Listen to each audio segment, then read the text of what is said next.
എന്തിനോടെല്ലാം ഉപമിച്ചിട്ടുണ്ട് എന്ന് നിങ്ങൾക്കറിയാം. എന്തിനോടെല്ലാം ഉപമിച്ചിട്ടുണ്ട്? സഭയെ എന്തിനോടെല്ലാം ഉപമിച്ചിട്ടുണ്ട്? മണവാട്ടി എന്ന് പറഞ്ഞിട്ടുണ്ട്. പിന്നെ മുന്തിരിത്തോട്ടം എന്ന് പറഞ്ഞിട്ടുണ്ട്. പിന്നെ കൃഷി എന്ന് പറഞ്ഞിട്ടുണ്ട്. സഭയെ ഒരു കെട്ടിടത്തോട് സാദൃശ്യപ്പെടുത്തിയിട്ടുണ്ട്. എന്നാൽ ഇതൊന്നും സഭ അല്ലതാനും ആണോ എന്ന് പറഞ്ഞാൽ സഭ കെട്ടിടത്തോട് സാദൃശ്യപ്പെടുത്തിയിട്ടുണ്ട്, പക്ഷെ കെട്ടിടം സഭ അല്ല. സഭയെ ഒരു കൃഷിയോട് സാദൃശ്യപ്പെടുത്തിയിട്ടുണ്ട്, പക്ഷെ കൃഷി ഒരിക്കലും സഭ അല്ല. പിന്നെ എന്താണ് സഭ? എന്താണ് സഭ? എന്താണ് സഭ? കർത്താവിൻ്റെ സഭ എന്ന് പറയുന്നത് അത് വെളിപ്പാട് പുസ്തകമായി കണ്ട 5-ാം അധ്യായത്തിലുണ്ട്. കുഞ്ഞാടേ നീ അറക്കപ്പെട്ടു, നിന്റെ രക്തം കൊണ്ട് ഞങ്ങളെ ജാതികളിൽ നിന്നും ഗോത്രങ്ങളിൽ നിന്നും ഭാഷകളിൽ നിന്നും വംശങ്ങളിൽ നിന്നും ദൈവത്തിനായി വിലയ്ക്ക് വാങ്ങി. ആ വാക്യം ഒന്ന് വായിക്കാമോ? 10-ാം വാക്യമാണ്, 5-10.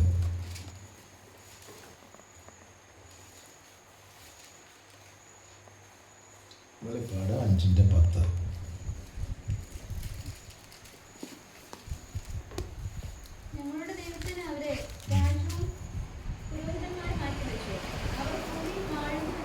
അതിൻ്റെ തൊട്ട് മുകളിലത്തെ വാക്യം പുസ്തകം വാങ്ങുവാനും അതിനെ മുദ്ര പൊട്ടിപ്പാനും നീ അല്ല. 5-ാം അധ്യായത്തിൻ്റെ അത്ര വാക്യം അത് 9-ാം വാക്യം.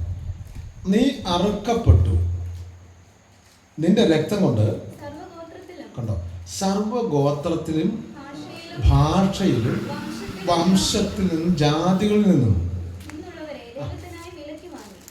ദൈവത്തിനായി. ഈ വാക്ക് നമ്മൾ വായിച്ചിട്ടുള്ളതല്ലേ?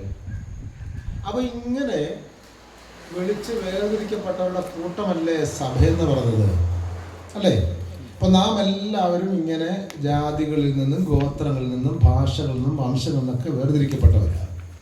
അതിനാണ് സഭ എന്ന് പറയുന്നത്. ആ സഭയെ എങ്ങനെയാണ് വേർതിരിച്ചിരിക്കുന്നത്? നിന്റെ രക്തം കൊണ്ട്.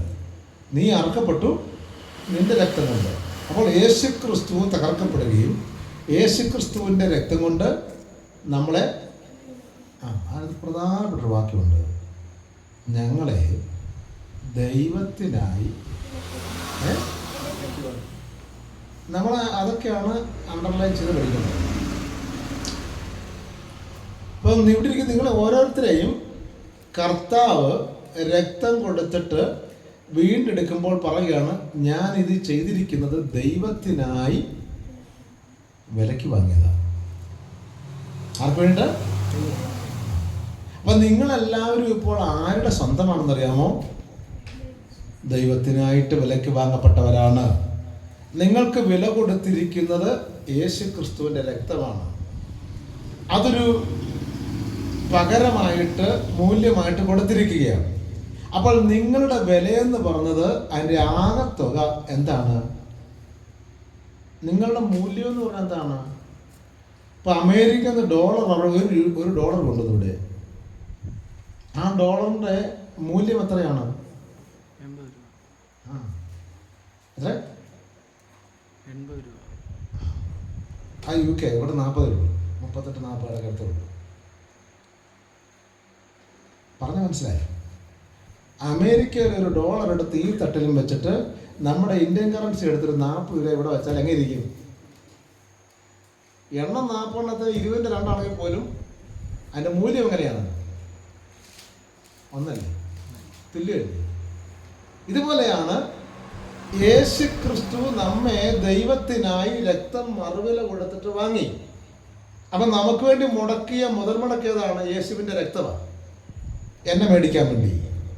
അവൾ യേശുക്രിസ്തുവിൻ്റെ രക്തത്തിൻ്റെ മൂല്യമാണ് ആര്? വിലയാണ് ആര്? ഞാൻ ഒന്നുകൂടെ പറഞ്ഞാൽ, യേശുക്രിസ്തുവിൻ്റെ മുഴു രക്തം എടുത്തൊരു ത്രാശിൽ വെച്ചിരിക്കുന്നു. ഇപ്പുറത്തെ ത്രാശിൽ വീണ്ടെടുക്കപ്പെട്ട എണ്ണയും വെച്ച് കഴിഞ്ഞാൽ നല്ല ഇടയ്ക്ക് വ്യത്യാസം വരത്തില്ല. അങ്ങോട്ടും നടത്തില്ല, ഇങ്ങോട്ടും നടത്തില്ല. എന്താ കാര്യം? ഈ എൻ്റെ മൂല്യമാണ് ഈ രക്തം. എനിക്ക് എത്രത്തോളം വിലയുണ്ട് ഇപ്പോൾ ദൈവസന്നിധിയിൽ? ക്രിസ്തുവിൻ്റെ രക്തത്തോളം മൂല്യമുണ്ട്. അതുകൊണ്ടാണ് നാം പറഞ്ഞത് നാം ദൈവത്തിൻ്റെ മക്കൾ. അതിനപ്പുറത്തേക്കൊരു പദപ്രയോഗമില്ല. നിങ്ങൾ ആരാണ്? ദൈവത്തിൻ്റെ മക്കൾ.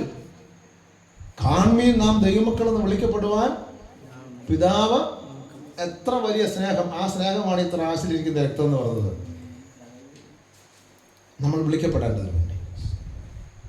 അപ്പോൾ അങ്ങനെ ദൈവത്തിനായി വിലയ്ക്ക് വാങ്ങപ്പെട്ടവരുടെ ഒരു സമൂഹമാണ്, കൂട്ടമാണ് സഭ എന്ന് പറയുന്നത്. അത് ബിൽഡിംഗ് അല്ല, അതൊരു കെട്ടിടമല്ല, മറിച്ച് വിലയ്ക്ക് വാങ്ങപ്പെട്ടവർ, വേർതിരിക്കപ്പെട്ടവർ, വിലയുള്ളവർ ഒരുമിച്ച് കൂടുന്ന ഇടത്തിന് പറഞ്ഞ പേരാണ് സഭ എന്ന് പറയുന്നത്. അപ്പോൾ ആ സഭയുടെ നാൾവഴികളാണ് നമ്മൾ മനസ്സിലാക്കേണ്ടത്. ആ സഭയുടെ ഉടമസ്ഥനാരാണ്? ഈ കാണപ്പെടാൻ കഴിയാത്ത ഈ മണവാട്ടി സഭയുടെ ഉടമസ്ഥനാരാണ്? ഒന്നുകൂടെ ഇറങ്ങി പറയട്ടെ. ദൈവത്തിനായി വില കൊടുത്ത് വാങ്ങിയിരിക്കുന്നു. അപ്പൊ നാം ആരുടെ സ്വന്തമായി മാറി? വാങ്ങിച്ചവന്റെ സ്വന്തമായി മാറി. ഇനി വാങ്ങിച്ചവന്റെ സ്വന്തമായി മാറിക്കഴിഞ്ഞാൽ ആ വസ്തുവിന്മേൽ മുൻപ് അവകാശമുള്ള ആർക്കും ഇപ്പോൾ അതിൽ അവകാശം. കാരണം എന്താണ്? മുതൽ മുടക്കുണ്ട്, മറുവില നൽകിയിട്ടുണ്ട്. ഈ മറുവില ആർക്കാണ് നൽകിയത്? രക്തം വില കൊടുത്ത ആർക്കാണ് വിലയെ കൊടുത്തത്?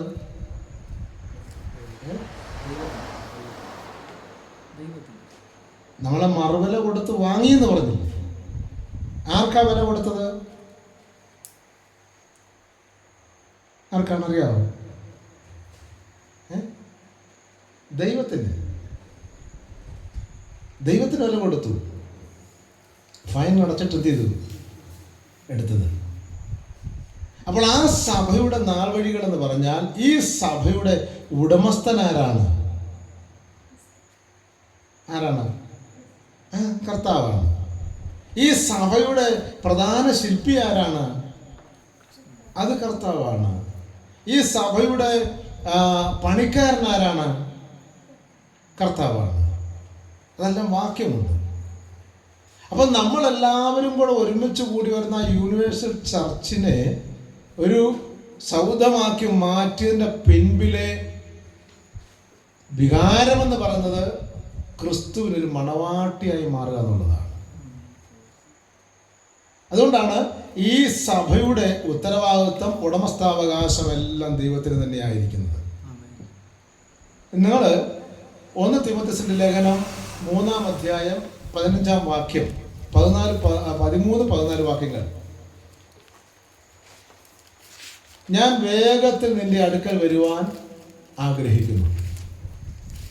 താമസിച്ചു പോയാലോ സത്യത്തിന്റെ തൂണും അടിസ്ഥാനവുമായ ജീവനുള്ള ദൈവത്തിന്റെ സഭയിൽ നടക്കേണ്ടത് എങ്ങനെയെന്ന് നീ അറിയേണ്ടതിന് ഇതെഴുതുന്നു. അങ്ങനല്ലേ? അപ്പൊ അവിടെ സഭയെക്കുറിച്ച് പറഞ്ഞതിനാണ് സത്യത്തിന്റെ തൂണും അടിസ്ഥാനവുമായ ജീവനുള്ള ദൈവത്തിന്റെ സഭയാകുന്ന വിശുദ്ധ മന്ദിരം. നോക്കിയാട്ടെ, നമ്മൾ ഉൾപ്പെട്ട് നിൽക്കുന്ന ഈ ചർച്ചിനെ കുറിച്ച് പൗലോസ് പറയുകയാണ്, സത്യത്തിന്റെ തൂണാണ്, അടിസ്ഥാനമാണ് ഏത്? സഭ എന്ന് പറയുന്നത്. അത് ജീവനുള്ള ദൈവത്തിൻ്റെതാണ്. അവിടെ അങ്ങനെ വായിക്കുന്നത്, ജീവനുള്ള ദൈവത്തിന്റെ സഭയാകുന്ന വിശുദ്ധ മന്ദിരം. അത് വിശുദ്ധ മന്ദിരമാണ്. അപ്പൊ നാം ഉൾപ്പെട്ട് നിൽക്കുന്ന അല്ലെങ്കിൽ കർത്താവിന്റെ മണവാട്ടി സഭ എന്ന് പറയുന്നത് സത്യത്തെ, ഈ ലോകത്തിൽ സത്യത്തിന്റെ തൂണാണ്, അടിസ്ഥാനമാണ്. അത് ദൈവത്തിൻ്റെതാണ്, അത് വിശുദ്ധ മന്ദിരമാണ്. അപ്പോൾ ഈ സഭയിൽ നടക്കേണ്ടത് 14 വാക്യം തീർത്ത് വായിക്കോ. ജീവനുള്ള ദൈവത്തിന്റെ സഭയിൽ താമസിച്ചു പോയാലോ സത്യത്തിന്റെ തൂണും അടിസ്ഥാനവുമായ ജീവനുള്ള ദൈവത്തിന്റെ സഭയാകുന്ന ദൈവാലയത്തിൽ നടക്കേണ്ടത് എങ്ങനെയെന്ന് നീ അറിയേണ്ടതിന് എഴുതുന്നു. അപ്പോൾ ജീവനുള്ള ദൈവത്തിന്റെ ആലയത്തിൽ നടക്കേണ്ടത് എന്താണെന്ന് നീ മനസ്സിലാക്കണം. അതിനുവേണ്ടിയാണ് തീമോഥെയോസേ ഞാൻ ഈ ലേഖനം അങ്ങോട്ട്. അപ്പൊ നമ്മൾ ഉൾപ്പെട്ട് നിൽക്കുന്ന സഭയുടെ ഉള്ളിൽ നടക്കേണ്ടുന്ന കാര്യങ്ങളുണ്ട്. അതെന്താണെന്ന് ചെയ്യണം? നമ്മൾ ഓരോരുത്തരും അറിയണം. എന്താണ് സഭയിൽ നടക്കേണ്ടത്? എന്താണ് സഭയിൽ നടക്കേണ്ട കാര്യങ്ങൾ? അത് പല വിധത്തിലുണ്ട് കേട്ടോ. അത് ദൈവമായിട്ടുള്ള ബന്ധത്തിൽ നടക്കേണ്ട കാര്യങ്ങളുണ്ട്. അപ്പോൾ തന്നെ സാമൂഹ്യപരമായിട്ട് സഭയ്ക്കുള്ള ഉത്തരവാദിത്തങ്ങളുണ്ട്. അത് ഓരോന്നോരോന്നായിട്ട് നമ്മൾ മനസ്സിലാക്കേണ്ടിയിരിക്കുന്നു. അപ്പോൾ ജീവനുള്ള ദൈവത്തിൻ്റെ സഭയിൽ നടക്കേണ്ട കാര്യങ്ങളാണ് പെന്തക്കോസ്ത് നാളിൽ പത്രോസ് എഴുന്നേറ്റ് നിന്ന് പ്രസംഗിക്കുമ്പോൾ 2-ാം അധ്യായത്തിൻ്റെ 37 മുതലുള്ള കാര്യങ്ങൾ പറയുമ്പോൾ സഭയിൽ നടക്കേണ്ടുന്ന കാര്യങ്ങളാണ് അദ്ദേഹം പ്രസംഗിക്കുന്നത്. അപ്പോസ്തലപ്രവൃത്തി 2-ാം അധ്യായം 37-ാമത്തെ വാക്യം മുതൽ വായിക്കുമ്പോൾ ജീവനുള്ള ദൈവത്തിൻ്റെ സഭയാകുന്ന വിശുദ്ധ മന്ദിരത്തിൽ നടക്കേണ്ടുന്ന കാര്യങ്ങൾ എന്തെല്ലാമാണ്?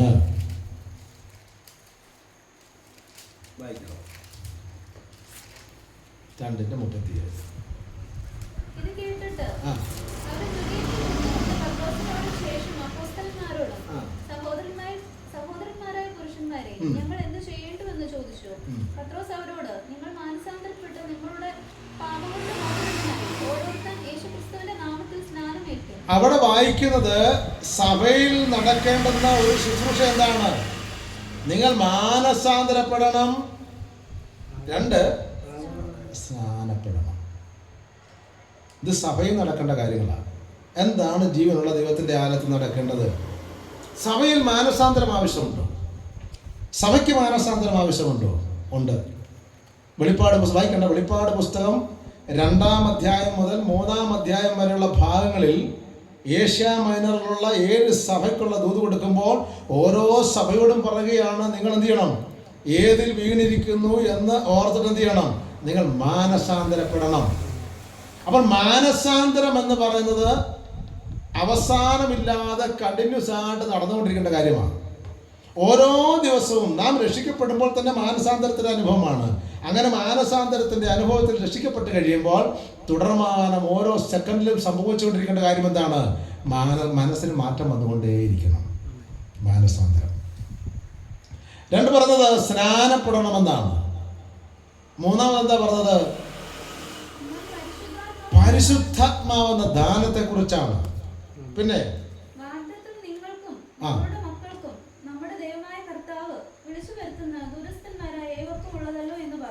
ഒന്നുകൂടെ വായിക്കണം ദിവസം. ഇങ്ങനെയുള്ള ഒരു വിഷയം വരുമ്പോൾ നിങ്ങൾ ഓർത്തിട്ടോണേ. ആ ഭാഗത്തിന്റെ വായിച്ച വന്ന് വായിച്ച്. വാഗ്ദത്തമാണ് പരിശുദ്ധാത്മാവ്.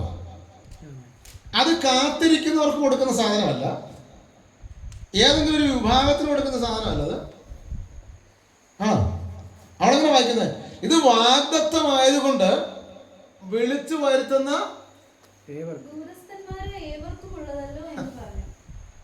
ഇത് ഏവർക്കും ഉള്ളതാ. അങ്ങനല്ലേ? അത് നിങ്ങൾക്ക് എല്ലാവർക്കും പരിശുദ്ധാത്മാവുണ്ടോ? ഉണ്ടോ? പരിശുദ്ധാത്മാവുണ്ടോ? നിങ്ങളുടെ ഇവിടെ ഒരാൾക്കേ ഉള്ളൂ. ഒരൊറ്റ എറണം അനങ്ങിയില്ല. ഇവാഞ്ചലി മാത്രം പറഞ്ഞു എനിക്കുണ്ടെന്ന് പറഞ്ഞു. പരിശുദ്ധാത്മാവുണ്ടോ? ഉണ്ട്. അത് വിളിച്ചു വരുന്ന ഏവർക്കും ഉണ്ടെന്ന്. കയറി ചെന്നവർക്കുണ്ടെന്നല്ല പറഞ്ഞ്, വിളിച്ച് വേർതിരിക്കപ്പെട്ട എല്ലാവർക്കും ഉണ്ട്. ഞാൻ അതിനെക്കുറിച്ച് എനിക്ക് പറയാൻ പോയാൽ ക്ലാസ് അതുവഴിയാണ് പോകും. അപ്പോൾ വാഗ്ദത്തം എന്ന പരിശുദ്ധാത്മാവുണ്ട്. പിന്നെ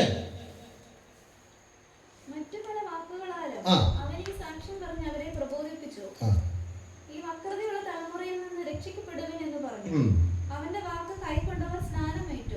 അന്ന് 3000-ഓളം പേർ അവനോട് ചേർന്നു. അവര് അപ്പോസ്തലന്മാരുടെ ഉപദേശം, പ്രസംഗം കേട്ടെന്നല്ല, ഉപദേശം കേട്ടു. നിങ്ങൾ ഈ അടുത്ത കാലത്ത് എവിടെയെങ്കിലും ഉപദേശം കേട്ടിട്ടുണ്ടോ? ഉപദേശം കേട്ടിട്ടുണ്ടോ? നമ്മൾ കേൾക്കുന്നത് മൊത്തം പ്രസംഗമാണ്. സഭയ്ക്കകത്ത് മൊത്തം പ്രസംഗമാണ്. വീട്ടു പ്രാർത്ഥനയ്ക്കകത്ത് പ്രസംഗമാണ്. എല്ലായിടത്തും പ്രസംഗമാണ്. ഉപദേശം ആരും കേട്ടിട്ടുണ്ടോ? പ്രസംഗം എന്ന് പറഞ്ഞത് നമുക്ക് കഴിവുള്ള ഒരാൾക്ക് നന്നായിട്ട് പ്രസംഗിക്കാൻ പറ്റും. അറിയില്ലേ? ഈ അടുത്ത കാലത്ത് കേരളം കണ്ട ഏറ്റവും വലിയ സുവിശേഷ പ്രസംഗകാരനാണെന്നറിയോ? നമ്മുടെ പ്രതിപക്ഷ നേതാവ് വീട്ടിൽ സതീശനാണ്. ഈ അടുത്ത നാളിൽ കേരളം കണ്ട ഏറ്റവും വലിയ സുവിശേഷ പ്രസംഗം. അത്രയും ക്ലിയർ ആയിട്ട് വൃത്തിയായിട്ട് പ്രസംഗിക്കുന്ന ഒരൊറ്റ ഉപദേശിമാർ പോലും കേരളത്തിലില്ല. നല്ല അടുക്ക് പ്രസംഗിക്കാൻ കഴിയും. അല്പം വിദ്യാഭ്യാസം, അല്പം വായനാശീലം, നല്ല ഭാഷയുണ്ടെങ്കിൽ പ്രസംഗം നടക്കും. പക്ഷെ ഉപദേശം നടക്കത്തില്ല. അത് വേറെ ഒന്നാണ്. നമ്മുടെയൊക്കെ സഭകളിൽ നിന്ന് ഉപദേശമില്ല, പ്രസംഗമുണ്ട്. ഭയങ്കര പ്രസംഗമാണ്. വാക്ചാതുര്യമുള്ള ആർക്കും കുറച്ച് ഭാഷയുണ്ടെങ്കിൽ, കുറച്ച് നാനാർത്ഥം കൂടെ പഠിക്കുകയാണെങ്കിൽ, ദരിദ്ര ഷോണി എന്നൊക്കെ പറഞ്ഞ് കുറച്ച് പഠിക്കുകയാണെങ്കിൽ ഇങ്ങനെ ചേർത്ത് എന്ത് ചെയ്യാം, പ്രസംഗിക്കാം. നല്ല സന്തോഷമാണ്, നല്ല കേൾക്കാൻ സുഖമുണ്ട്. പക്ഷേ ഉപദേശം കാണത്തില്ല. പക്ഷെ ഇവിടെ വായിക്കുന്നത് സഭയിൽ എന്താ വേണ്ടത്? അപ്പോസ്തലന്മാരുടെ ഇതാണ് സഭ എന്ന് പറയുന്നത്. ഇതാ മണവാട്ടി സഭ, ഇതാ കർത്താവിൻ്റെ സഭ. അത് വീട്ടുപ്രാർത്ഥനയാകട്ടെ, സഭായോഗമാകട്ടെ, മരണ വീടാകട്ടെ, കല്യാണ വീടാകട്ടെ, ഉപദേശം പ്രസംഗിക്കുന്നവരായിരിക്കണം നമ്മളെല്ലാവരും. ഈ കല്യാണ വീട്ടിൽ പോയി കഴിഞ്ഞാൽ അതിപ്പോൾ ബോറടിച്ചങ്ങ് മടുക്കും. ആവശ്യമില്ലാത്ത തമാശകളും ഒക്കെ പറഞ്ഞ് എല്ലാവരും പെൺപിള്ളേർക്കിട്ടാണ് കൊടുക്കുന്ന പത്ത്. ആമ്പിള്ളേർക്ക് വലിയ ദോഷമൊന്നും ഉണ്ടാകത്തില്ല. അവിടെ കല്യാണത്തിൻ്റെ ഉപദേശമല്ല കൊടുക്കുന്നത്, അവരാ പ്രസംഗം ഒന്ന് കൊഴിപ്പിക്കുക. മരണ വീട്ടിൽ ചെന്നാലോ അതാണ് അതിനേക്കാളപ്പുറം. പ്രിയമുള്ളവരെ, എവിടെ ആയാലും അപ്പോസ്തലന്മാരുടെ ഉപദേശമാണ് കേൾക്കേണ്ടത്, ഉപദേശമാണ് നാം പ്രസംഗിക്കേണ്ടത്. ഏത് വിഷയമായാലും അടിസ്ഥാന ഉപദേശം. കല്യാണമാകട്ടെ, കല്യാണത്തിന് അടിസ്ഥാനപരമായ ഉപദേശമുണ്ട്. അത് ക്രിസ്തുവിൻ്റെ മണവാട്ടി സഭയായതുകൊണ്ട്. മരണമാകട്ടെ, അത് പുനരുത്ഥാനത്തെക്കുറിച്ചുള്ള വിഷയമായതുകൊണ്ട്, മനുഷ്യൻ്റെ വീണ്ടെടുപ്പിനെ കുറിച്ചുള്ള വിഷയമുണ്ട്, അതിനൊരു ഉപദേശമുണ്ട്. ഇനി സ്നാനമാകട്ടെ, ഉപദേശമുണ്ട്. പരിശുദ്ധാത്മാവിനെ കുറിച്ചാകട്ടെ, ഉപദേശമുണ്ട്. ഏത് വിഷയത്തിന് ഉപദേശമില്ലാത്തത്? എല്ലാത്തിനും. അതുകൊണ്ട് സഭയിൽ എന്താ നടക്കേണ്ടത്? അപ്പോസ്തലന്മാരുടെ ഉപദേശം. ആ ഉപദേശമില്ലാത്തത് കൊണ്ടാണ് ഇന്ന് പലർക്കും ക്രിസ്തുവുമായിട്ട് വലിയ ബന്ധമില്ലാത്തത്. എൻ്റെ അറിവിൽ, എൻ്റെ നിഗമനം ശരിയാണെങ്കിൽ ഇന്ന് കർത്താവിനെ സേവിക്കുന്നതിനെ പേടിച്ച് കർത്താവിനെ സേവിക്കുന്നതാണ്. സ്നേഹത്തോടെ അല്ല. വിടുവിപ്പാൻ ആരും ഉണ്ടാകത്തില്ല, കീറിക്കളയും, തകർത്ത് കളയും എന്ന് പറഞ്ഞ് പേടിപ്പിച്ച് ഇതുങ്ങൾ പേടിച്ച് വരണ്ടാണ് കർത്താവിനെ സേവിക്കുന്നത്. പേടിച്ച് സേവിക്കാനുള്ളതല്ല, സന്തോഷത്തോടെ സേവിക്കാനുള്ളതാണ്. അത് അങ്ങനെ സേവിക്കണമെങ്കിൽ ഞാൻ ആദ്യം പറഞ്ഞ ഭാഗം എപ്പോഴും ഉള്ളിലിരിക്കണം. ദൈവത്തിനായി വിലക്ക് വാങ്ങിയിരിക്കുന്നു, നാം ദൈവത്തിൻ്റെ സ്വന്തമാണ്, നമ്മുടെ മേൽ മറ്റൊന്നിന് അവകാശമില്ല, ഞാൻ സ്വതന്ത്രനാണ്, ഞാനിപ്പോൾ പരിശുദ്ധാത്മാവിനാൽ നിറയപ്പെട്ടവനും പരിശുദ്ധാത്മാവിൻ്റെ നിയോഗത്താൽ നടക്കുന്നവനുമാണ്, പരിശുദ്ധാത്മാവിൻ്റെ ഉപദേശം കൈക്കൊള്ളുന്നവനാണ്, ദൈവം എപ്പോഴും കൂടിയിരിക്കുന്നവനാണ്. ആ ചിന്തയൊക്കെ ഉണ്ടെങ്കിൽ നമുക്ക് സന്തോഷത്തോടെ കർത്താവിനെ ആരാധിക്കാൻ കഴിയുള്ളൂ. പണ്ടൊക്കെ ഞാൻ ഈ ഉപവാസപ്രാർത്ഥന കേൾക്കുമ്പോൾ ഭയങ്കര നിരാശ എന്ന് പറഞ്ഞാൽ എൻ്റെ രക്ഷിക്കപ്പെട്ട കാലഘട്ടത്തിൽ ഈ പ്രസംഗം കേട്ടത് എങ്ങനെ ഞാൻ സ്വായത്തമാക്കി, എങ്ങനെ പ്രവർത്തിച്ച് ഇത് പൂർത്തിയാക്കുമെന്ന് ഓർത്ത് ഞാൻ ഈ ഓർത്തിട്ടുണ്ട്. അന്ന് നമ്മളിങ്ങനെ ശ്രദ്ധിച്ചിരിക്കും. അപ്പോൾ ചിലപ്പോൾ വിശുദ്ധിയെക്കുറിച്ചൊക്കെ പറഞ്ഞു കേട്ട് കഴിഞ്ഞപ്പോൾ എൻ്റെ ദൈവമേ, ഇനി വരാനുള്ള ലോകത്തിൽ പോലും നമുക്ക് അങ്ങനെ ഒരു വിശുദ്ധി പ്രാപിക്കാനായിട്ട് ആ നിലയിലുള്ള വിശുദ്ധിയെക്കുറിച്ചാണ് പ്രസംഗിക്കുന്നത്. നമുക്ക് പ്രാവർത്തികമാക്കാൻ കഴിയാത്ത കാര്യങ്ങൾ നോർത്ത് നോക്കിയാട്ടെ, അതൊക്കെ ഓർത്ത് നിരാശപ്പെടുകയാണ്. ഒരു യോഗം കഴിയുമ്പം നിരാശയും ഭാരവും പ്രയാസവും മനസ്സിൻ്റെ ഉള്ളിൽ. ഞാൻ ഉദാഹരണം പറയാം. നമ്മളൊരു സഭയിൽ ചെല്ലുമ്പോൾ ഇന്ന് വരെ ആരെങ്കിലും മനസ്സിന് ആനന്ദം വരുന്ന, സന്തോഷം വരുന്ന, മനസ്സിനെ കുളിർമപ്പെടുന്ന ഒരു ദൂത് കേട്ടിട്ടുണ്ട്?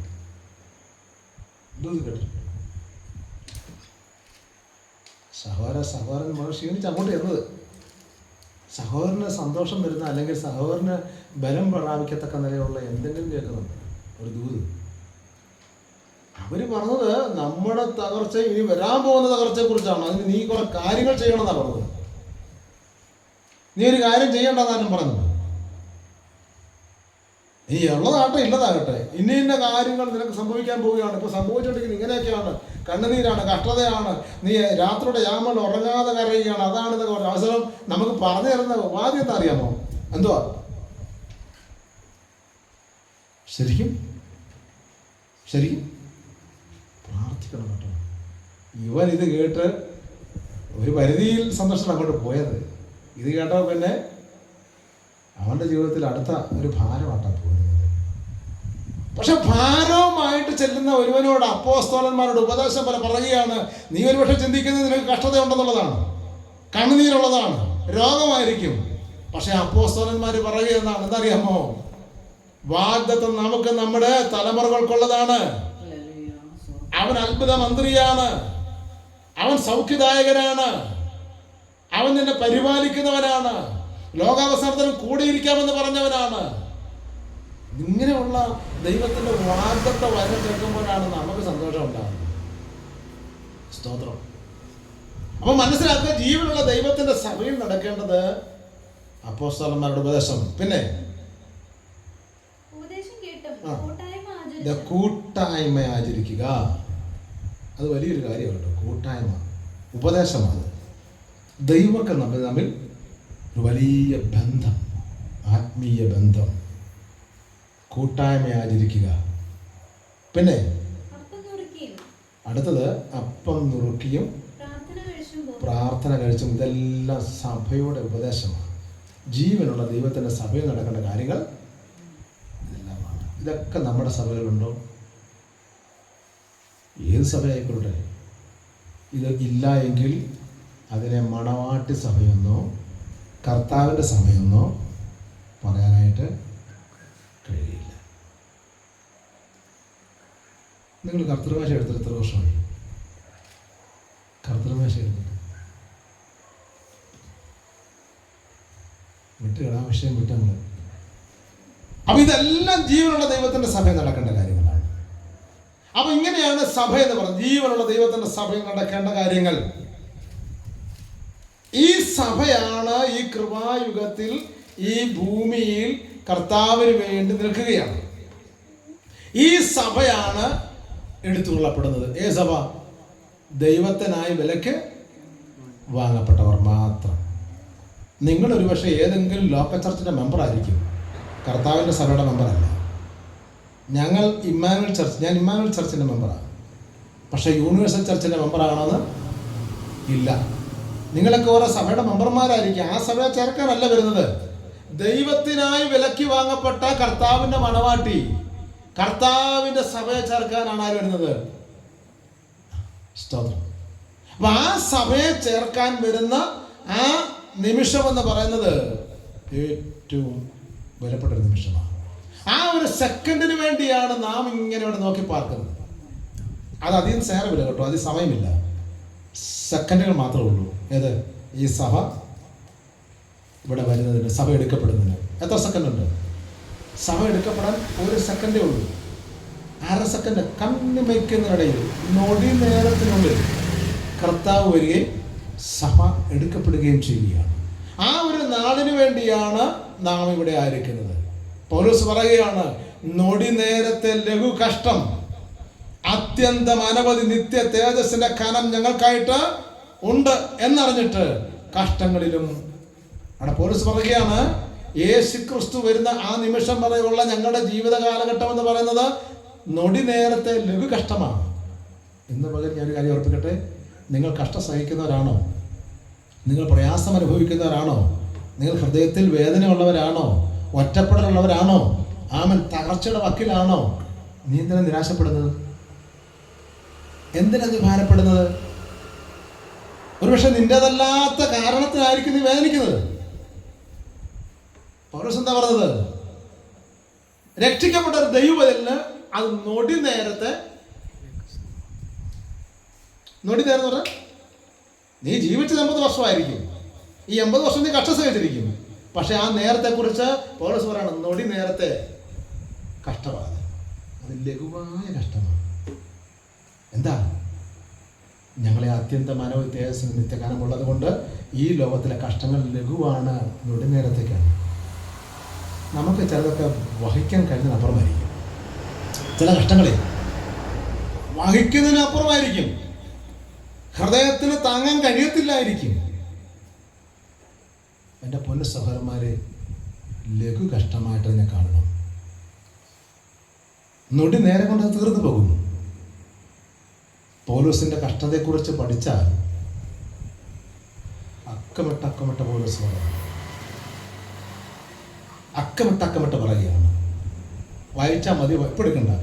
2 കൊരിന്ത്യർ ലേഖനം 6-ാം അധ്യായം 11-ാം അധ്യായത്തിൽ അത് വിവരിക്കുന്നുണ്ട്. എന്തെല്ലാം ആപത്തുകൾ, കടലിലെ ആപത്ത്, കാട്ടിലെ ആപത്ത്, പിന്നെ കള്ള സഹോദരന്മാരുടെ ആപത്ത്, ഇങ്ങനെ ഒരു വലിയ പട്ടിക, ശാരീരിക ഉപദ്രവം. പിന്നെ അദ്ദേഹം റോമിൽ കാരാഗ്രഹത്തിൽ കിടക്കുമ്പോൾ അദ്ദേഹം പറയുകയാണ്, എനിക്കിവിടെ ചർമ്മലിഖിതങ്ങളും പുതപ്പും ഇല്ല. പിന്നെ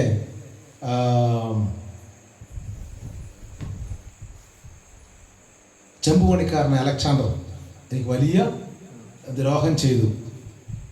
തന്നെ ഏറ്റവും ഇഷ്ടപ്പെടുന്ന, ഏറ്റവും പ്രിയപ്പെട്ട സഹോദരങ്ങൾ അവരെല്ലാം എന്ത് ചെയ്തു? എനിക്ക് ഏറെ ദ്രോഹം ചെയ്തു. ചുരുക്കി പറഞ്ഞാൽ കൂട്ടത്തിൽ ഇരിക്കാനുള്ളവരും സ്നേഹിക്കാനുള്ളവരും കടപ്പാടുള്ളവരൊക്കെ എന്ത് ചെയ്തു? പൗലോസിൽ നിന്ന് മാറിപ്പോയി. പൗലോസ് പറയുകയാണ്, പക്ഷെ ആ സമയത്തല്ല എൻ്റെ വിശ്വാസം കാത്തിയാൽ, എൻ്റെ വിശ്വാസത്തെ തടവിൽ കിടക്കുമ്പോൾ എൻ്റെ വിശ്വാസത്തെ കാത്തു സൂക്ഷിച്ചു. അതുപോലെ തന്നെ ഒരു കൂട്ടുസാറിന്റെ പേര് മറന്നുപോയി. അവനെ മിലാത്തോസിൽ ഇട്ടിട്ട് പോന്നു രോഗിയായിട്ട്. മറ്റൊരു സഹോദരൻ തനിക്ക് വലിയ ദ്രോഹം ചെയ്തു. പക്ഷെ അവിടെല്ലാം വിശ്വാസത്തെ കാത്തു സൂക്ഷിച്ചു. ഞാൻ നിങ്ങളോട് പറഞ്ഞു നിർത്താം. ഈ ക്ലാസ് ആണെങ്കിലും ഒരു ദൂത് പോലെ കിടക്കട്ടെ. നമ്മളെ സ്നേഹിക്കുന്നവരും കടപ്പാടുള്ളവരൊക്കെ ചിലപ്പോൾ മറന്നു വരും, മറക്കും. പക്ഷെ വിശ്വാസം കാത്തു സൂക്ഷിക്കണം. വിശ്വാസം കാത്തു സൂക്ഷിക്കണം. ജോസഫിനെ നിങ്ങൾക്ക് അറിയില്ലേ? ജോസഫിനെ അറിയത്തില്ലേ? ജോസഫ് തടവിലായി. ജോസഫ് തടവിലായതിനാണ് വെറുതെ ജോസഫ് തടവിലായി. സംഭവം അറിയാമല്ലോ. അപ്പോൾ അപ്പക്കാരൻ പ്രമാണി പാനപാത്ര വാഹനോടുണ്ട്. ഇവനൊരു ദർശനമൊക്കെ വ്യാഖ്യാനിച്ചു കൊടുത്തപ്പോൾ പാനപാത്ര വാഹനോട് പറഞ്ഞു, നീ എന്ത് ചെയ്യണം? വീണ്ടും ഫറവോന്റെ കൊട്ടാരത്തിൽ നീ പാനപാത്ര വാഹന അവരോധിക്കപ്പെടും. ആ സമയത്ത് എന്നെ ഒന്ന് പരിചയപ്പെടുത്തിയിരുന്നു. ഞാൻ ഒരു തെറ്റും ചെയ്തിട്ട്, അങ്ങനെ പറയും, ഒരു തെറ്റും ചെയ്തിട്ടില്ല ഈ തടവിൽ. ഞാൻ ഈ ഭാഗം വായിക്കുമ്പോഴേ ചിലപ്പോഴൊക്കെ ഒരു തെറ്റും ചെയ്യേണ്ട നമ്മൾ തടവിലായി പോകും. ഒരു തെറ്റും ചെയ്യേണ്ട വലിയ വേദനയിലായി പോകും. ഒരു തെറ്റും ചെയ്യേണ്ട സങ്കടത്തിൻ്റെ കടത്തിൽ നാം പോകും. പക്ഷേ ഈ പ്രമാണി പാനപാത്രവാഹകൻ കൊട്ടാരത്തിൽ ചെന്ന് പറഞ്ഞത് യോസേഫിനെ മറന്നു കളഞ്ഞു. ഉപകാരം ചെയ്തവനാ, മറന്നു കളഞ്ഞു. ഇങ്ങനെ പല ഉപകാരം ചെയ്തവരും ഉപകാരം പ്രാപിച്ചവരൊക്കെ എന്ത് ചെയ്യും? മറക്കും. അപ്പനും അമ്മയും മറക്കും. അതവിടെ ഉണ്ട് അല്ലേ? സഹോദരന്മാർ മറന്നു, എടുത്ത് പൊട്ടക്കണ്ടിട്ട്. പക്ഷെ മറക്കാത്തൊരു ദൈവമുണ്ട്, മറക്കാത്തൊരു ദൈവമുണ്ട്. അവിടെ വായിക്കുന്നത് ജോസഫിനെ ഓർത്തെന്നാണ്. കൃത്യമായിട്ട് കഴിച്ചിരിക്കുക. ദൈവം ജോസഫിനെ ഓർത്തു. അത് മതി പ്രിയമുള്ളവരെ. നിന്നെ ഓർക്കുന്നൊരു ദൈവമുണ്ട്. നീ എത്ര വലിയ ഭാരത്തിലായാലും എത്ര വലിയ വേദനയിലായാലും ആമേൻ, നിന്നെ ഓർക്കുന്ന ഒരു ദൈവമുണ്ട്. അത് സമയമാകുമ്പോൾ അതിൻ്റെ പ്രവൃത്തി നടക്കും. സങ്കീർത്തനക്കാരൻ അത് വ്യക്തമാക്കിയിരിക്കുന്നത് എന്താ അറിയാമോ? ജാതികളുടെ അധിപതി അവനെ ആളയച്ചു വരുത്തി. വായിച്ചില്ലേ? അത് തൊട്ട് പറയാണ്, ദേശത്ത് അപ്പം വന്ന ഓലിനെ അശേഷം ഒടിച്ചു കളഞ്ഞു, ജോസഫിനെ അവർ വിറ്റ് കളഞ്ഞുവല്ലോ. എന്നിട്ട് പറയുകയാണ്, ജാതികളുടെ അധിപതി അവനെ ആളയച്ചു വരുത്തി എന്നാണ് പറയുന്നത്.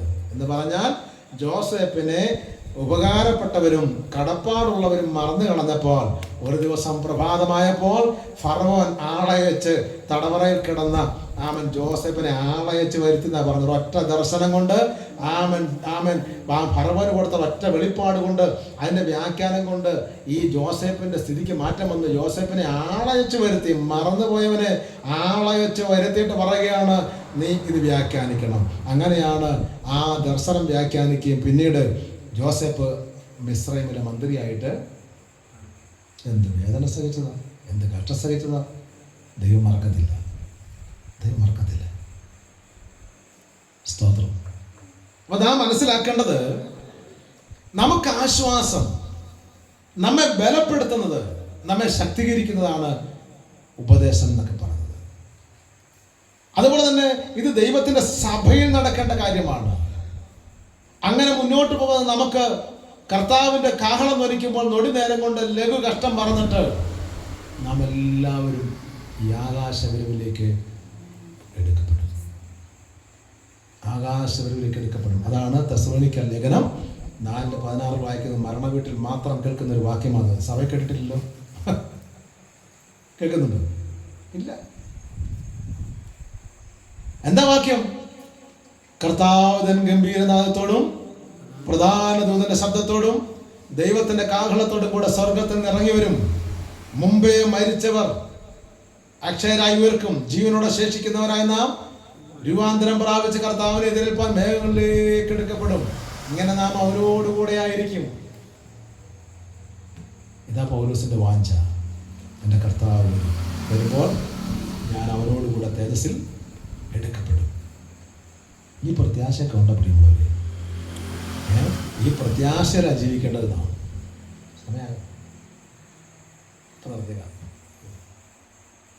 ഈ പ്രത്യാശയിലാണ് ജീവിക്കേണ്ടത്.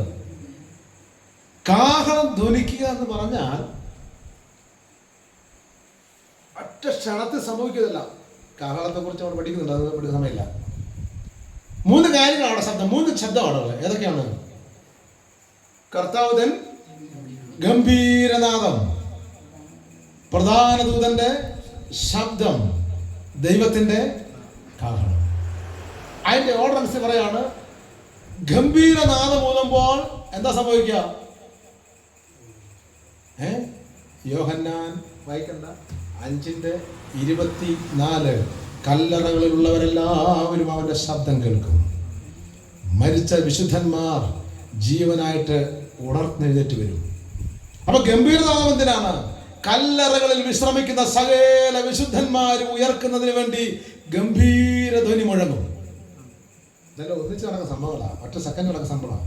അപ്പോഴാണ് നമ്മളിൽ നിന്ന് മൺമറഞ്ഞ് പോയവരെല്ലാം എന്ത് ചെയ്യും? ആമൻ എഴുന്നേൽക്കും, ചാടിയും. ഭൂമി പ്രേതന്മാരെ പ്രസവിക്കുന്ന നിമിഷം ബൈബിൾ വാക്യമാണ്. ഭൂമി പ്രേതന്മാരെ പ്രസവിക്കുമല്ലോ. മരിച്ച മൺമറഞ്ഞ സകല വിശുദ്ധന്മാരും കാഹളം ധ്വനിക്കുന്ന ഗംഭീര ധ്വനിയിൽ കല്ലറകളെ ഭേദിച്ചുകൊണ്ട് തേജസ്കരിക്കപ്പെട്ടവരായി ഉറക്കും. ആ സെക്കൻഡിൽ തന്നെയാണ് ദൈവത്തിന്റെ കാഹളം ജനത്തെ കൂട്ടിച്ചേർക്കുന്നതിന് വേണ്ടിയിട്ടുള്ളതാണ്, അല്ലേ? ജീവനോടിരിക്കുന്ന നമ്മളൊക്കെ ഉണ്ടെങ്കിൽ ക്ഷണത്തിൽ നമ്മൾ എന്ത് ചെയ്യും?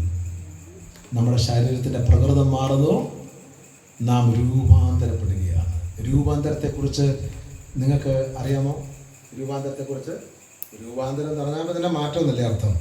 അപ്പോൾ നമ്മൾ എങ്ങനെയായിരിക്കും രൂപാന്തരം, എങ്ങനെയായിരിക്കും അത് കാണണമെങ്കിൽ വിശദീകരിക്കാൻ സമയമില്ല. നിങ്ങൾ വൈകിട്ട് വീട്ടിൽ പോയിട്ട് മറുരൂപമലയിൽ കർത്താവും ഏലിയാവും മോശയും സംഭാഷിക്കുന്ന ഒരു പിക്ചറുണ്ട് അവിടെ, അത് നോക്കണം. എങ്ങനെയായിരിക്കുന്നത്? യേശുക്രിസ്തു മറുരൂപമലയിട്ട് പോയപ്പോൾ ഏലിയാവും മോശം ചെയ്തു, അവനോട് രൂപാന്തരപ്പെടുന്നതാണ്. രൂപാന്തര ശരീരം, തേജസ്കരിക്കപ്പെട്ട ശരീരം. അപ്പൊ നമ്മുടെ ഈ മൺമയമായ ശരീരം മാറിയിട്ട് വിൺമയമായ ശരീരം സ്വീകരിക്കപ്പെടും. നമ്മുടെ തേജസ്സില്ലാത്ത ശരീരം മാറിയിട്ട് തേജസ്സിന്മേൽ തേജസ്സുള്ള ശരീരമായി മാറും. എപ്പോഴാണ്? ഈ സെക്കൻഡിലാണ്. അങ്ങനെ നാം കർത്താവിനോട് കൂടെ നിങ്ങൾ ജ്യോതിസുകളെ പോലെ പ്രകാശിക്കുന്നതാണ്, അല്ലേ? എന്നാൽ ദാവീദ് പറയുകയാണ്, എന്നാൽ ബുദ്ധിമാന്മാർ ആകാശമണ്ഡലത്തിലെ പ്രഭ പോലെയും പലരെയും നീതിയിലേക്ക് തിരിക്കുന്ന നക്ഷത്രങ്ങളെ പോലെയും എന്നും എന്നേക്കും ശോഭിക്കുമെന്നാണ്. എൻ്റെ പ്രിയമുള്ളവരെ, നമുക്ക് ലഭിക്കപ്പെടാൻ പോകുന്ന ഭാഗ്യവത ഇത്ര വലുതാ. നമ്മൾ ഇവിടെ കൊണ്ട് തീരത്തില്ല. നാളെ നമ്മുടെ പ്രകൃതം മാറാൻ പോവുക, ഇന്നത്തെ സ്ഥിതി മാറാൻ പോവുക. നാം തേജസ്സുള്ളവരായി മാറാൻ പോവുകയാണ്. നാം നക്ഷത്രങ്ങളെ പോലെ ശോഭിക്കാൻ പോവുകയാണ്. ആമൻ, ഹല്ലേലൂയ. ആ വലിയ നിമിഷത്തിനായിട്ട് ആമൻ, സ്തോത്രം. നമ്മെ കർത്താവ് ഒരുക്കുകയാണ്.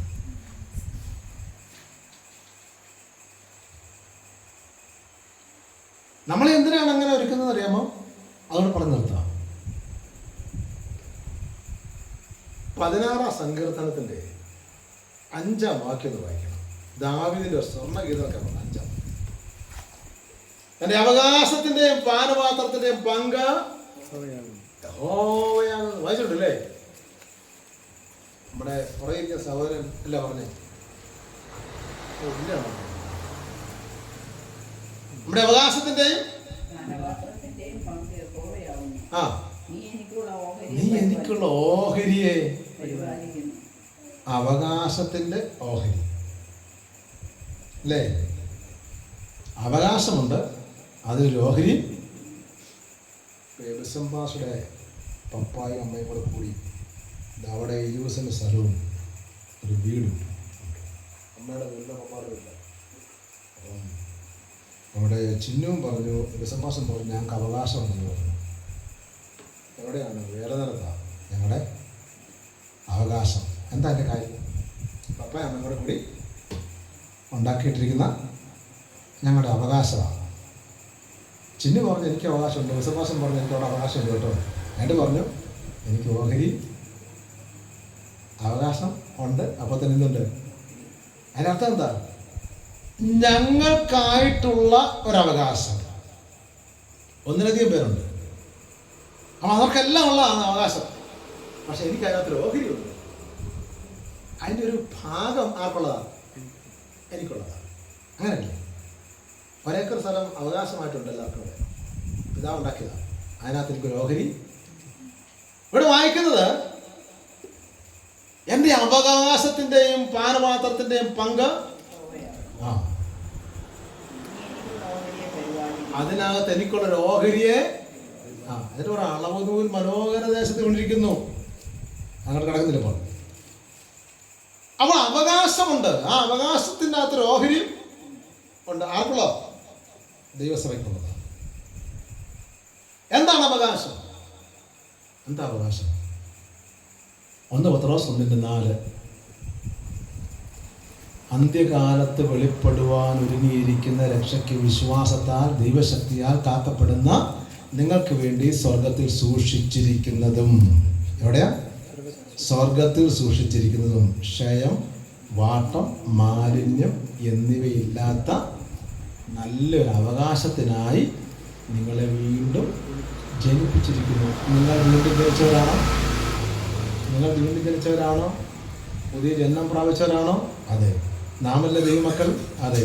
നമുക്കൊരു അവകാശമുണ്ടല്ലോ. അതെവിടെയാ? ഇവിടെ പറഞ്ഞത് സ്വർഗത്തിൽ സൂക്ഷിച്ചിരിക്കുന്ന അവകാശം. അത് ക്ഷയമില്ലാത്തതാണ്, വാട്ടമില്ലാത്തതാണ്, മാലിന്യമില്ലാത്തതാണ്. ആ അവകാശത്തിന് വേണ്ടിയാണ് നമ്മെ ജനിപ്പിച്ചിരിക്കുന്നത്. ആ അവകാശം പ്രാപിക്കാൻ വേണ്ടിയിട്ടാണ് കാഹളധ്വനിയിൽ നാം രൂപാന്തരം പ്രാപിക്കുന്നത്. സ്തോത്രം. വീണ്ടും ജനിപ്പിച്ചു എന്നൊക്കെ പറയുമ്പോൾ തന്നെ ഒത്തിരി കാര്യം പഠിക്കാൻ തുടങ്ങും. വീണ്ടും ജനിച്ചതാണോ? അവകാശം ഉറപ്പാണ്. വീണ്ടും ജനിച്ചതാണോ? അവകാശം ഓഹരി ഉറപ്പാണ്. അത് സ്വർഗത്തിൽ സൂക്ഷിച്ചിരിക്കുന്നതാണ് വായിക്കുന്നത് അല്ലേ? സ്വർഗത്തിൽ സൂക്ഷിച്ചിരിക്കുന്നത്. അപ്പോൾ സ്വർഗത്തിൽ സൂക്ഷിച്ചു വച്ചിരിക്കുന്ന ഒരു അവകാശത്തിന് വേണ്ടിയാണ് നമ്മളെ വീണ്ടും ജനിപ്പിച്ചിരിക്കുന്നത്. എന്താണ് സ്വർഗത്തിൽ സൂക്ഷിച്ചു വച്ചിരിക്കുന്ന അവകാശം? അവിടേക്ക് കൊണ്ടുപോകും നമ്മളെ. എന്താണ് സ്വർഗത്തിൽ സൂക്ഷിച്ചു വച്ചിരിക്കുന്ന ക്ഷയവും വാട്ടവും മാലിന്യവും ഇല്ലാത്ത അവകാശം? എന്താ? ഈ ലോകത്തിൽ എന്തെല്ലാം ഉണ്ട് അതെല്ലാം ക്ഷയവും മാലിന്യവും വാട്ടവും ഒക്കെ ഉള്ള. പക്ഷേ സ്വർഗത്തിൽ സൂക്ഷിച്ചിരിക്കുന്നതിന് ക്ഷയമില്ല, വാട്ടമില്ല, മാലിന്യമില്ല. ആ അവകാശം ഏതാണെന്ന് അറിയാമോ? അത് നിങ്ങൾ പിന്നീട് മൊത്തം വായിച്ചാൽ മതി. ഞാൻ പറഞ്ഞു നിർത്താം. വെളിപ്പാട് 21:10 മുതൽ വായിക്കുമ്പോൾ അവൻ എന്നെ ആത്മവിവേശത്തിൽ ഒരു വൻമലയിലേക്ക് കൊണ്ടുപോയി. ഞാൻ നോക്കിക്കൊണ്ടിരിക്കുമ്പോൾ നവരത്നങ്ങളാൽ നിർമ്മിതമായ ഒരു പുതിയ യെരൂശലേം എന്ന നഗരം സ്വർഗത്തിൽ നിന്നും ഭൂമിയിലേക്ക് ഇറങ്ങുന്നത് ഞാൻ എവിടെ നടന്നാണ്? സ്വർഗത്തിൽ. ഒരു നഗരം സ്വച്ഛ സ്ഫടികതുല്യം ദൈവ തേജസ്സുള്ളതായി നഗരം എന്താണ്? സമചതുരമായി കിടക്കുകയാണ്. നവരത്നങ്ങൾ 9 വിധ രത്നത്തിൻ്റെ പേര് പറയുന്നുണ്ട്.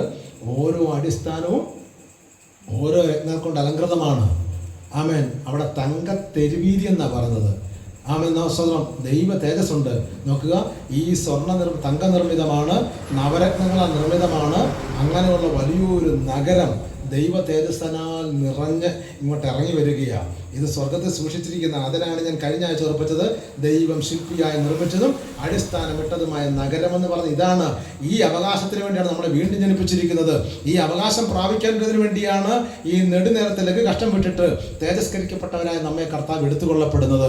ആ നഗരത്തെക്കുറിച്ച് പഠിക്കുമ്പോൾ വായിക്കുന്നത് അവിടെ ചന്ദ്രൻ്റെ ആവശ്യമില്ല, സൂര്യൻ്റെ ആവശ്യമില്ല, അതിൻ്റെ വെളിച്ചത്തിൻ്റെ ആവശ്യമില്ല. കുഞ്ഞാടവിടെ വിളക്കായിരിക്കും. സ്തോത്രം. അവിടെ വിശുദ്ധന്മാർ അവൻ്റെ തേജസ്സിൽ ജ്യോതിസുകളെ പോലെ പ്രകാശിക്കും. പ്രിയമുള്ളവരെ, ഇതാണ് സഭയുടെ നാൾ വഴികളിലൂടെ നാം കടന്നു പോകുമ്പോൾ സഭ എന്തിനാണ് മുന്നോട്ട് പോകുന്നത്? ചില അറിയപ്പെടാത്ത വഴികൾ തുറന്ന് നിന്നെ അതിനെ കയറ്റിവിടാനായിട്ടല്ല. നിനക്ക് ഇന്നലെ വരെ ഇല്ലാത്ത വലിയ മണിമാളിക വെച്ച് തരാൻ വേണ്ടിയിട്ടല്ല. ഇവിടെ നിനക്ക് വലിയ വലിയ സമ്പത്തുണ്ടാക്കി തരാൻ വേണ്ടിയിട്ടല്ല. ഇന്നത്തെ ഈ ഭൗതിക പ്ലാവല കാണിച്ച് നയിക്കുന്ന അതിനല്ല. ഓരോ മീറ്റിങ്ങിലും ചെല്ലുമ്പോൾ ഈ പ്ലാവല കാണിക്കുക. കൊടുക്കത്തില്ല, ഒരാഴ്ചയിലും കൊടുക്കത്തില്ല. ഇങ്ങനെ പ്ലാവല കടിക്കാൻ വേണ്ടി ആടുകളെല്ലാം ഇങ്ങനെ ഇരിക്കുക എന്ന് പറഞ്ഞാൽ വാഗ്ദത്തം വാഗ്ദത്തം വാഗ്ദത്തം. ഒരു പുതിയ വാഗ്ദത്തം നിന്റെ മേലുണ്ട്, ഒരു അഭിഷേകം നിന്റെ മേലുണ്ട്. അത് ഇന്നതാണ്, അതാണ്, ഇതാണ്. ഇന്ന് വരെ ഒരു ഉപ്പുചേർട്ട പോലും ഈ വാഗ്ദത്ത പ്രകാരം ഒരുത്തരും കിട്ടിയിട്ടുമില്ല.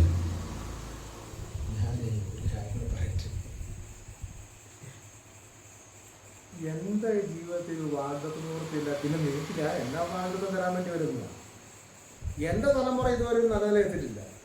ഞാൻ വന്ന് നിന്റെ തലമുറയെ പ്രസംഗിച്ച് കേട്ടപ്പോൾ എന്ത് നടക്കാനാ? നിങ്ങൾ ചിന്തിക്കുക.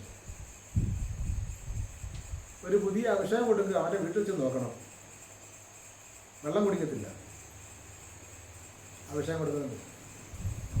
ഞങ്ങൾക്ക് പുതിയ വഴി തുറന്നു തരിക. മകൻ ഇവിടെ അരാജകത്തിൽ ജീവിക്കുക. ആരാ പ്രസംഗിക്കുന്നതെന്ന് പറയാൻ മെനക്കെടുമ്പോൾ നോക്കണം. അപ്പൊ ഞാൻ പറഞ്ഞതറിയാമോ, ഈ പ്ലാവലങ്ങളിൽ മാത്രമേ ഉള്ളൂ എന്താണ് ജനത്തെ ഇങ്ങനെ അങ്ങ് നയിക്കുക.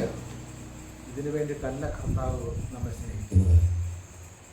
നമുക്ക് വാഗ്ദത്തം നിവർത്തിക്ക് വേണ്ടിയാ. ആ വാഗ്ദത്തം ഏതാണ്?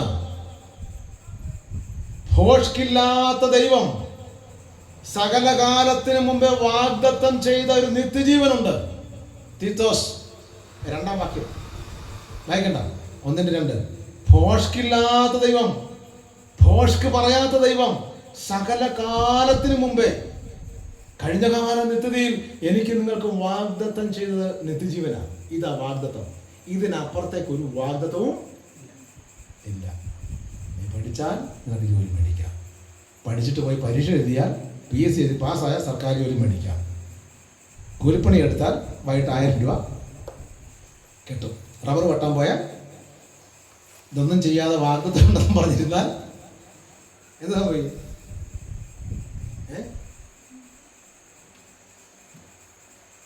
ഇതൊക്കെ നമ്മളിവിടെ സ്വായത്തമാക്കേണ്ട കാര്യം. നമ്മുടെ അധ്വാനം കൊണ്ടും നമ്മുടെ കഴിവ് കൊണ്ടും നമ്മുടെ പ്രാർത്ഥന കൊണ്ടും ഒക്കെ എന്ത് ചെയ്യണം? ചെയ്യേണ്ട കാര്യമാണ്. പക്ഷേ നമ്മുടെ അവകാശം, നമ്മുടെ വാഗ്ദത്തം മേലുള്ളതാണ്. അതിനുവേണ്ടിയാണ് നമ്മൾ ഒരുങ്ങേണ്ടത്. ഞാൻ നിർത്ത വാക്കുകൾ നിർത്തുക. കർത്താവ് പറയുകയാണ്, ഞാൻ എൻ്റെ സഭയെ പണിയും, അതിനെ പാതാള ഗോപുരങ്ങൾ ജയിക്കത്തില്ല. ജയിക്കാത്ത കർത്താവ്, ഞാൻ ജയാളിയായ കർത്താവ് പാതാള ഗോപുരങ്ങൾക്ക് വിട്ടുകൊടുക്കാതെ കാഹളധ്വനി വരെയും നമ്മെ സൂക്ഷിക്കും. അങ്ങനെ കാഹളധ്വനിക്കുമ്പോൾ വിശുദ്ധന്മാർ ഉയർത്തെഴുന്നേൽക്കുകയും ആ കർത്താവിനോട് കൂടിയായിരിക്കും. ആ കാഹളധ്വനിയോടുകൂടെ ഉയർത്തെഴുന്നേൽക്കുന്ന ആ സെക്കൻഡ് മുതൽ 70-ാമത്തെ ആഴ്ചവട്ടം ഭൂമിയിൽ